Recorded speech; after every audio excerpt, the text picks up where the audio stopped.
നമ്മുടെ ആരോഗ്യത്തെക്കുറിച്ചുള്ള കാഴ്ചപ്പാട് മാറ്റേണ്ട സമയം അതിക്രമിച്ചു കഴിഞ്ഞു. നമ്മൾ ഇന്ന് ഫോളോ ചെയ്യുന്നത് ഹെൽത്ത് കെയർ ആണോ അതോ സിക്ക് കെയർ ആണോ? ചിന്തിച്ചിട്ടുണ്ടോ? രണ്ടും രണ്ടാണ്. അതായത് രോഗം വന്നതിന് ശേഷം ഹോസ്പിറ്റലിൽ പോകുന്നതും മെഡിസിൻ കഴിക്കുന്നതും സർജറി ചെയ്യുന്നതെല്ലാം സിക്ക് കെയർ ആണ്. അതായത് കേട് വന്നതിനെ നന്നാക്കാൻ ശ്രമിക്കും.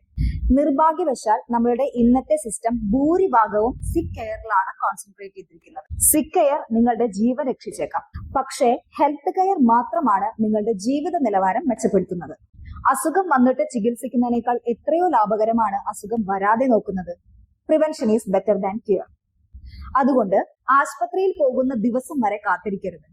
ഇന്നു മുതൽ നിങ്ങളുടെ ശരീരത്തെ സ്നേഹിച്ചു തുടങ്ങും. ഒരു ഡെയിലി ഹെൽത്ത് കെയർ അറിയാൻ താല്പര്യമുണ്ടോ? ഫോളോ ചെയ്ത് കൂടെ കുടിക്കും. Invest in your health now or pay for your illness later. Next വീഡിയോയിൽ കാണാം. ബൈ.